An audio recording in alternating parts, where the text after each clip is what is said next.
Audio Jungle.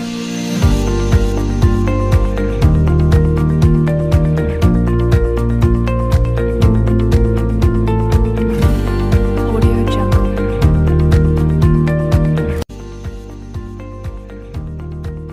Shalom semua, bagaimana kabar kalian?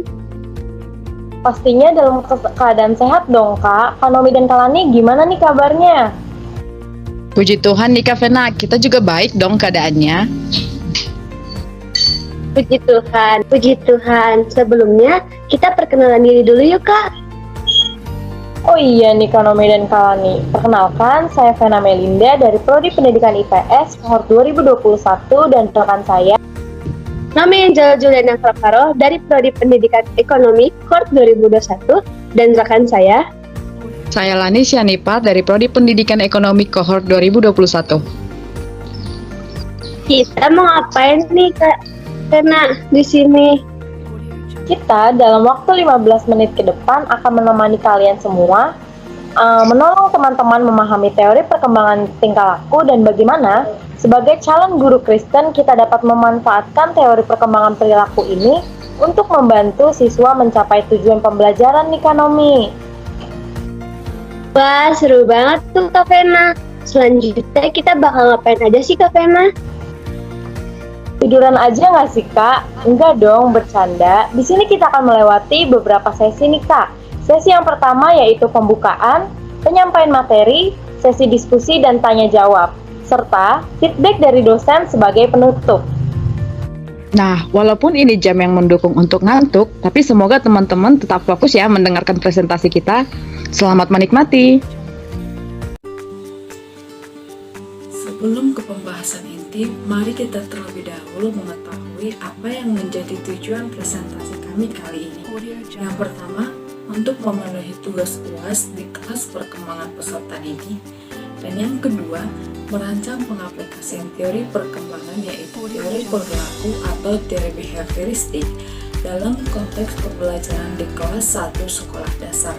Dan yang ketiga, dengan berlandaskan WKA, kami berharap pendengar akan mampu menemukan dan juga memahami contoh-contoh penerapan teori perkembangan perilaku yang memungkinkan diterapkan di dalam kelas ketika menjadi guru kelas. Sekarang, mari kita segera menuju ke pembahasan.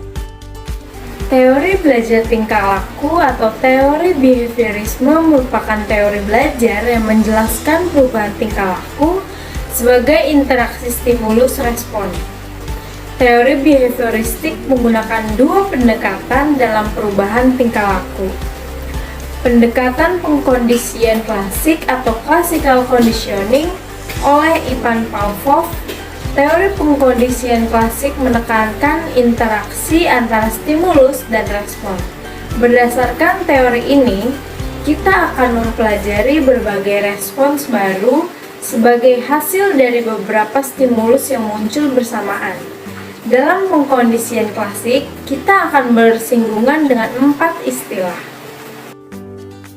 Pertama, unconditioned stimulus atau stimulus alami, unconditioned respon atau respon alami, kondisi stimulus atau stimulus yang disengaja, kondisi respon atau respon yang disengaja. Teori asosiasi stimulus respon berproses melalui stimulus alami yang dipasang dengan stimulus bersyarat atau dikondisikan secara berulang-ulang sehingga memunculkan respon yang diinginkan. John Whitson menyatakan bahwa jika dia diberi selusin bayi yang sehat, dia bisa membentuk mereka menjadi apa saja, menjadi dokter, pengacara, artis, pengemis, atau pencuri, terlepas dari latar belakang atau kecenderungan genetik mereka. Pertama, dia menyelesaikan eksperimen dengan Albert yang berusia 8 bulan. Ia kemudian menerapkan teorinya saat membesarkan anak-anaknya sendiri. Intinya, ia menerapkan metode ilmiah pada psikologi manusia yang disebutnya behaviorisme. Dengan eksperimen Albert kecil, Watson menerapkan proses pengkondisian untuk memprogram bayi laki-laki yang takut pada tikus putih. Sebelumnya, Pavlov mendemonstrasikan bagaimana pengkondisian dapat memicu respon biologis yang diwariskan secara genetik. Watson berhipotesis bahwa kita dapat menanamkan perilaku baru yang tidak diwariskan.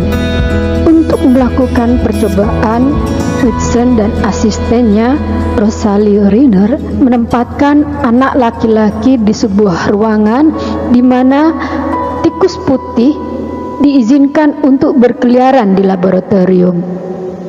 Pertama, anak laki-laki itu tidak menunjukkan rasa takut. Kemudian, Renil memukul batang baja dengan palu.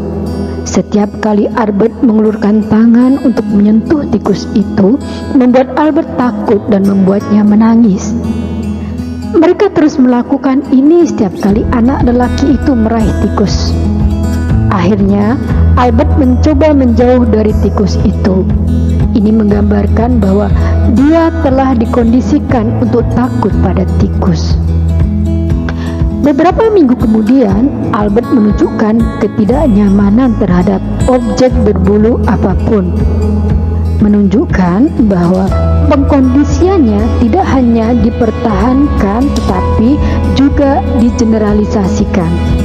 Watson berasumsi bahwa perilaku kita adalah refleks yang ditimbulkan oleh rangsangan atau konsekuensi individu yang sebelumnya mendapat bantuan atau hukuman yang dipasangkan dengan motivasi dan rangsangan saat ini.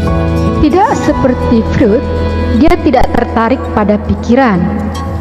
Karena menurut pendapatnya, analisis tindakan dan reaksi adalah satu-satunya cara untuk menerapkan metode ilmiah pada psikologi dan mendapatkan wawasan objektif tentang perilaku manusia.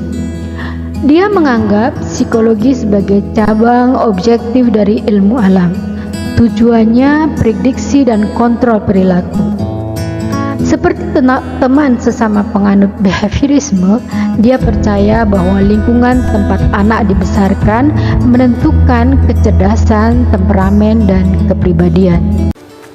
Nah, teman-teman, untuk menolong kita lebih memahami teori ini, mari kita langsung mendengarkan contoh penerapannya di dalam proses pembelajaran.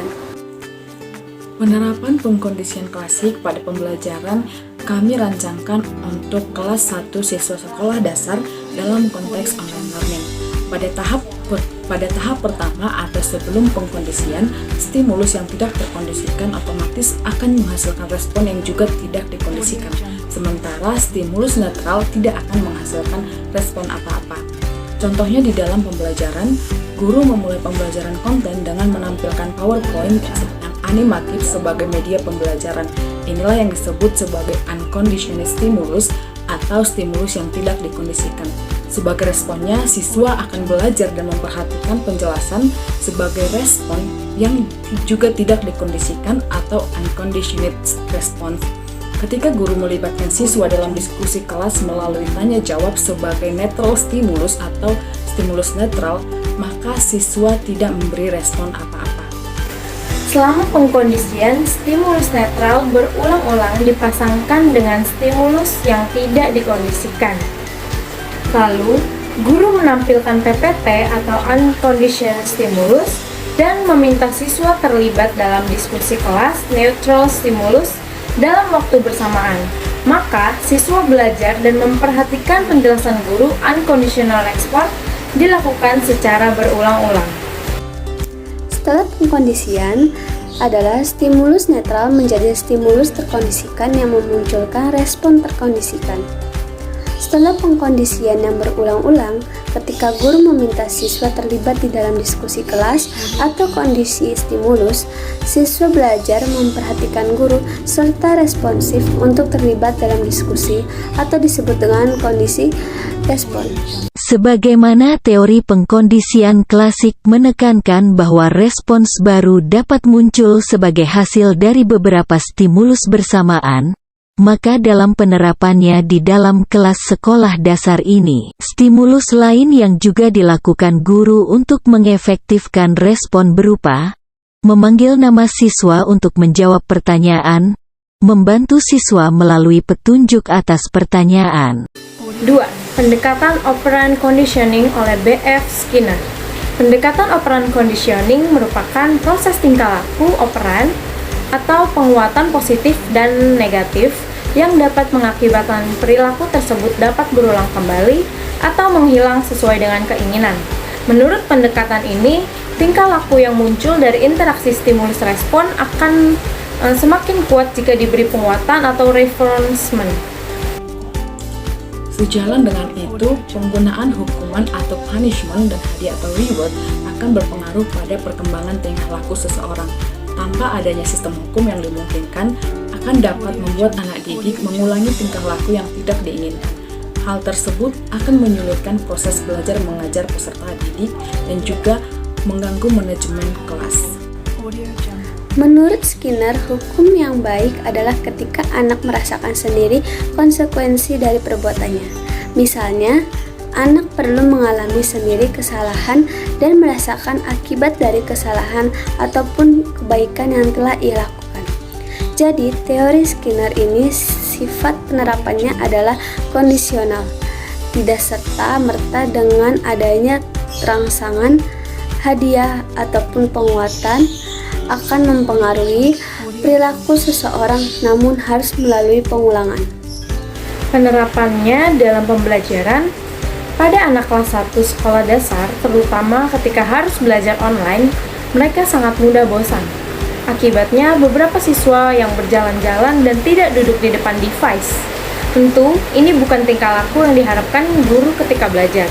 Maka, untuk mengurangi dan menghilangkan perilaku negatif seperti ini, guru memberikan punishment atau teguran yang terus-menerus ketika ada anak yang berjalan-jalan saat pelajaran berlangsung.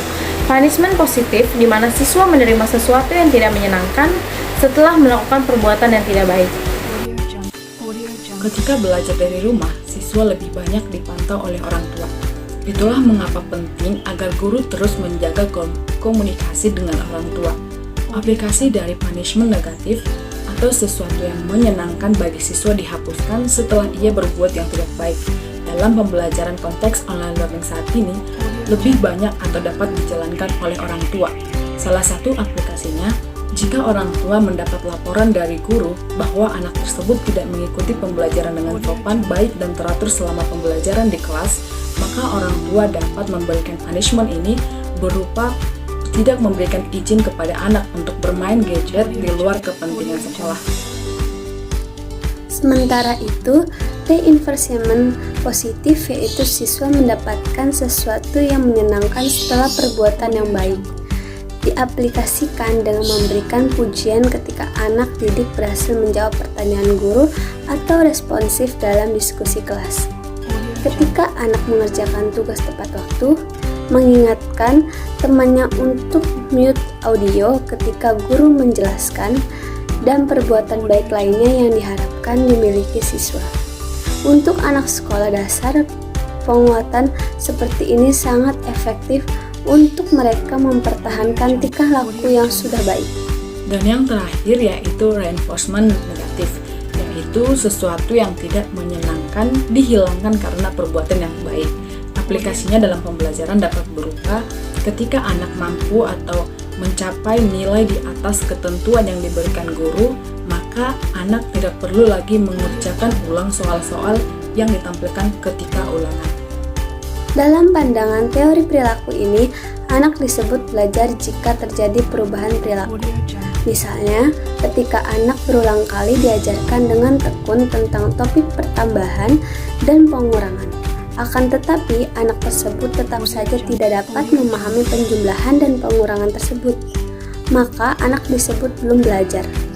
Dalam menerapkan teori perilaku ini, kita harus mengingat kembali bahwa siswa sama seperti kita sebagai gambar dan rupa Allah. Jika teori belajar tingkah laku ini hanya melihat perilaku yang tampak dan dapat diukur, maka sebagai guru Kristen, kita melihat murid kita lebih dari apa yang tampak dan dapat diukur. kita melihat murid kita secara utuh sebagai imago Dei Allah. Teori perkembangan tingkah laku dapat kita gunakan dengan tetap berlandaskan pada prinsip-prinsip yang alkitabiah. Dalam Amsal 22 ayat 6, mengajarkan kita untuk mendidik orang muda menurut jalan yang patut baginya, sehingga pada masa tuanya ia tidak akan menyimpang pada jalan itu. Teori ini dapat menolong kita sebagai guru Kristen untuk menanamkan dan mengajarkan nilai-nilai dan sikap yang alkitabiah kepada peserta didik sebagai bekalnya untuk masa tua melalui respon baik yang mereka tunjukkan menghadapi berbagai stimulus. Dengan bantuan teori perkembangan tingkah laku menolong kita untuk mencapai tujuan pembelajaran. Kita dapat mengkondisikan respon siswa kita melalui berbagai stimulus dalam pembelajaran. Respon baik yang telah terbentuk dalam siswa dapat kita perkuat dengan adanya reward atau reinforcement. Sementara itu, jika perilaku tidak baik, harus kita hentikan melalui pemberian punishment. Wah, seru sekali ya Kak Vena dan Kak Lani penjelasan materi kali ini. Ya dong Kak Nomi, tapi sayang nih kita udah di penghujung video. Tapi jangan sedih ya Kak Nomi dan Kak Lani, kita akan hadir kembali di kelas Panovel untuk memberikan kesempatan kepada teman-teman untuk memberikan pertanyaan kepada kami nih. Betul sekali teman-teman.